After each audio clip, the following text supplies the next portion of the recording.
Hello दोस्तों, तो स्वागत है आपका अपने यूट्यूब चैनल एच के टेकिंग में। तो दोस्तों, आज के इस वीडियो में हम प्रेजेंट परफेक्ट टेंस के बारे में जानेंगे और उससे रिलेटेड ऑल क्वेरीज सॉल्व हो जाएगी इस वीडियो में। तो वीडियो को अंत तक ज़रूर देखें और वीडियो पसंद आए तो वीडियो को लाइक करें और चैनल को सब्सक्राइब ज़रूर करें। तो चलिए बिना देरी के वीडियो स्टार्ट करते हैं।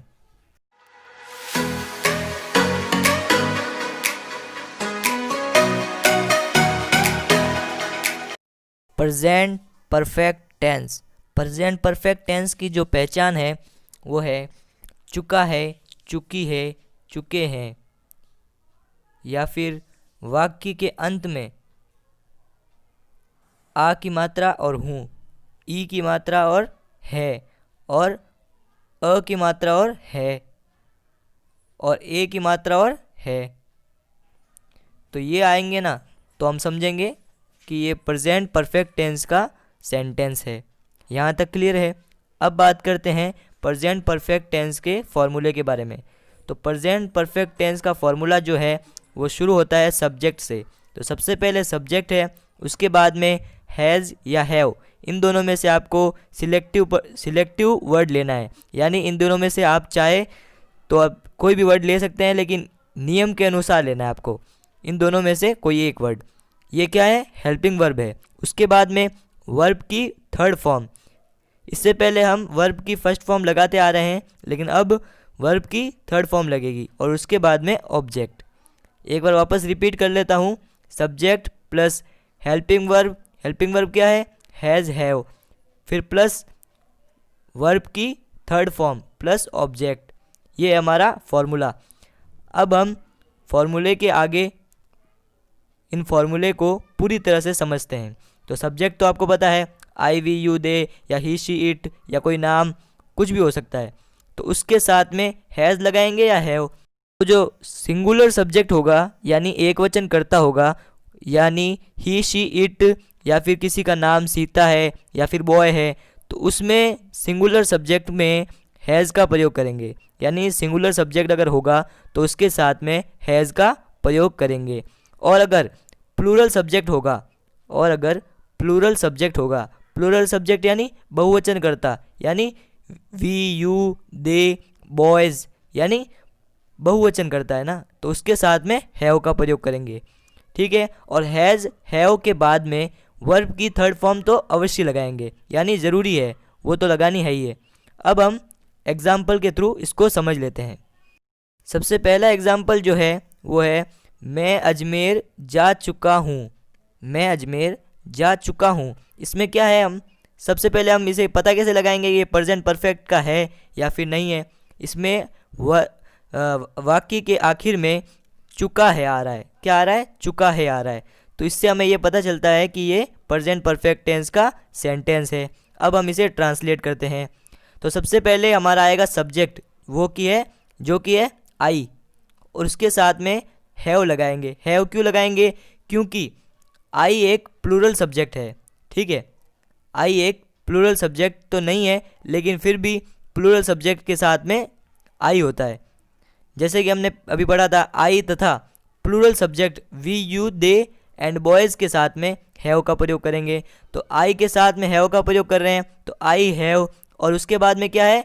वर्ब की थर्ड फॉर्म, यानी जाना है। इसमें वर्ड क्या है? क्रिया क्या हो रही है? जाने की।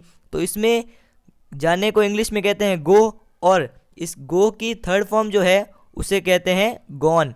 तो आई हैव गॉन, फिर टू, और ऑब्जेक्ट क्या है हमारा? कहाँ जा रहे हैं हम? अजमेर जा रहे हैं, तो Ajmer. I have gone to Ajmer. ये सेंटेंस क्लियर हो गया। एक और सेंटेंस समझ लेते हैं। अगला सेंटेंस है तुम अमेरिका देख चुके हो। तुम अमेरिका देख चुके हो। तो इसमें सबसे पहले हम इसे देखेंगे कि ये प्रेजेंट परफेक्ट का है या फिर नहीं है। इसमें आखिर में चुके हो आ रहा है, जो कि प्रेजेंट परफेक्ट टेंस की पहचान है। तो फिर ये प्रेजेंट परफेक्ट टेंस का सेंटेंस हुआ। अब हम इसको ट्रांसलेट करते हैं। ट्रांसलेट करने से पहले इसका सब्जेक्ट देख लेते हैं। सब्जेक्ट है तुम, यानी यू, और यू के साथ में हमेशा हैव का प्रयोग होता है। यू के साथ में हैव का प्रयोग हो रहा है, तो यू हैव, और उसके बाद में वर्ब की थर्ड फॉर्म। इसमें कार्य क्या हो रहा है? देखने का। देखने की थर्ड फॉर्म क्या होती है? देखने को इंग्लिश में सीन कहते हैं और इसकी थर्ड फॉर्म भी सीन होती है। तो यू हैव सीन, और उसके बाद में क्या देखा, अमेरिका देखा, तो इसमें अमेरिका क्या है, ऑब्जेक्ट है। तो यू हैव सीन अमेरिका, क्या पढ़ेंगे, यू हैव सीन अमेरिका। यहाँ तक क्लियर है। अब तीसरे एग्जाम्पल की ओर बढ़ते हैं। तीसरा एग्जाम्पल है, वह एक पत्र पढ़ चुकी है। अब इसमें क्या है, पत्र पढ़ने की क्रिया हो रही है और आखिर में हमारा चुकी है आ रहा है, तो ये प्रेजेंट परफेक्ट टेंस का सेंटेंस है और इसे सब्जेक्ट से शुरू करते हैं। तो फॉर्मूले में सब्जेक्ट सबसे पहले है, जो कि इसमें भी है।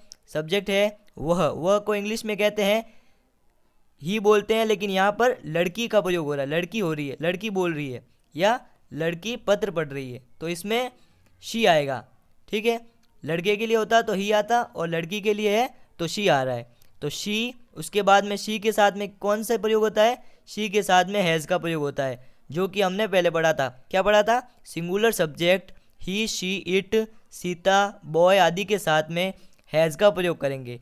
तो शी हैज़, और उसके बाद में वर्ब की थर्ड फॉर्म, वर्ब की थर्ड फॉर्म क्या है, रीड। रीड क्या है, पढ़ना, पढ़ने की थर्ड फॉर्म क्या है, रीड होती है। ठीक है, उसके बाद में अ लेटर, ठीक है, यानी एक पत्र। पत्र क्या है, हमारा ऑब्जेक्ट है, तो इसे हम पूरा पढ़ते हैं, she has read a letter. एक फाइनल एग्जाम्पल कर लेते हैं। ठीक है, तो फाइनल एग्जाम्पल है, राज सो चुका है। तो इसमें राज हमारा सब्जेक्ट है और सोना क्या है, एक क्रिया है, क्या है, वर्ब है, वर्ब लिखेंगे इसे। तो सबसे पहले हम लिखेंगे राज और उसके बाद में हैज़ या हैव का प्रयोग करेंगे। तो किसका प्रयोग करेंगे, हैज़ का प्रयोग करेंगे। हैज़ का प्रयोग इसलिए करेंगे क्योंकि राज एक सिंगुलर पर्सन है, सिंगुलर सब्जेक्ट है, सॉरी, सिंगुलर सब्जेक्ट होने के कारण राज के साथ में हैज़ का प्रयोग कर रहे हैं। तो राज हैज़, और उसके बाद में वर्ब की थर्ड फॉर्म क्या है, सोने की फर्स्ट फॉर्म होती है स्लीप और थर्ड फॉर्म होती है स्लेप्ट। तो राज हैज़ स्लेप्ट। ये हमारा सेंटेंस कंप्लीट हो चुका है। अब हम नेगेटिव सेंटेंस के ऊपर बढ़ते हैं। नेगेटिव सेंटेंस, ऐसे सेंटेंस जिसमें हैज़ हैव के बाद में नॉट का प्रयोग होगा, वो नेगेटिव सेंटेंस है और वर्ब की थर्ड फॉर्म के पहले नॉट का प्रयोग होगा। ठीक है, अब हम फॉर्मूला देख लेते हैं। सबसे पहले सब्जेक्ट है, उसके बाद में हेल्पिंग वर्ब हैज़ हैव है और उसके बाद में नॉट और वर्ब की थर्ड फॉर्म प्लस ऑब्जेक्ट। ठीक है, एग्जाम्पल अब हम देख लेते हैं क्योंकि फॉर्मूला हमने समझ लिया है। एग्जाम्पल है, मैं अजमेर नहीं जा चुका हूँ। मैं अजमेर नहीं जा चुका हूँ, यानी इसमें चुका हूँ तो आ रहा है, लेकिन ये नेगेटिव का कैसे पता चलेगा, क्योंकि इसमें नहीं का प्रयोग हो रहा है। ठीक है, अब हम सबसे पहले फॉर्मूले के हिसाब से इस सेंटेंस को रखते हैं। सबसे पहले सब्जेक्ट है तो आई का प्रयोग कर लिया हमने, उसके बाद में आई के साथ में हमेशा हैव का प्रयोग करेंगे। ठीक है, आई के साथ में हमेशा हैव का प्रयोग करेंगे और उसके बाद में नॉट का प्रयोग करेंगे, क्योंकि ये हेल्पिंग वर्ब के बाद का काम है। हेल्पिंग वर्ब के बाद में नॉट का प्रयोग करते हैं, तो आई हैव नॉट। और उसके बाद में जाने की क्रिया हो रही है, तो जाने की क्रिया को गो कहते हैं और गो की थर्ड फॉर्म होती है gone. I have not gone. फिर टू अजमेर, क्योंकि अजमेर नहीं जा रहा ना, तो अजमेर क्या है, ऑब्जेक्ट है, तो मैं अजमेर नहीं जा चुका हूँ। I have not gone to Ajmer. अब सेकंड एग्जाम्पल देख लेते हैं। मैंने एक पत्र नहीं लिखा है। मैंने एक पत्र नहीं लिखा है, तो इसमें सबसे पहले सब्जेक्ट है मैं, यानी आई। आई के साथ में हैव का प्रयोग कर रहे हैं और उसके साथ में नॉट का प्रयोग कर रहे थे, तो आई हैव नॉट। फिर पत्र लिखने को कहते हैं रिटन, या लिखने को कहते हैं राइट कहते हैं वैसे तो, और इसकी थर्ड फॉर्म होती है रिटन। ठीक है, तो I have not written a letter. Letter हमारा यहाँ पर ऑब्जेक्ट है, इसलिए इसमें आखिर में लिख रहे हैं हम, और अ का मतलब होता है एक। ठीक है, अब हम तीसरे सेंटेंस के ऊपर बढ़ते हैं। तीसरा सेंटेंस है, तुम अमेरिका नहीं देख चुके हो। तुम अमेरिका नहीं देख चुके हो, तो इसमें सबसे पहले हम लिखेंगे सब्जेक्ट। सब्जेक्ट हमारा है यू, जो कि तुम। ठीक है, तो यू के साथ में हैव का प्रयोग करते हैं, क्योंकि यू एक प्लूरल सब्जेक्ट है। प्लूरल सब्जेक्ट यानी बहुवचन कर्ता। ठीक है, तो यू के साथ में हैव का प्रयोग करते हैं, यू हैव, और हैव के हैज़ हैव के बाद में, यानी जो भी हेल्पिंग वर्ब है उसके बाद में नॉट का प्रयोग करते हैं तो इसमें भी नॉट का प्रयोग करेंगे। तो यू हैव नॉट, और उसके बाद में इसमें सेंटेंस में क्रिया क्या है, देखने की क्रिया हो रही है, जो कि सीन कहते हैं जिसे। वर्ब की थर्ड फॉर्म क्या है, सीन। तो यू हैव नॉट सीन, और ऑब्जेक्ट हमारा है America. You have not seen America. तो इसमें ये सेंटेंस पूरा हो गया। अब हम आखिरी सेंटेंस कर लेते हैं, वो है तुमने अमेरिका नहीं देखा है।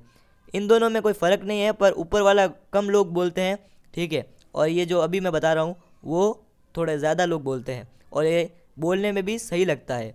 तो तुमने अमेरिका नहीं देखा है, तो you have not seen America. इसका ट्रांसलेशन जो होगा वो दोनों का सेम होगा, मगर जो हिंदी में हम लिखेंगे ना तो उसमें फ़र्क होगा, बोलने में और लिखने में। क्लियर है? अगर आपको हमारी ये मेहनत और वीडियो पसंद आया हो तो वीडियो को लाइक करें, चैनल को सब्सक्राइब करें और अपने दोस्तों के साथ शेयर करें। तो मिलते हैं नेक्स्ट वीडियो में, तब तक के लिए गुड बाय, टेक केयर, अल्लाह हाफिज़, अस्सलाम वालेकुम।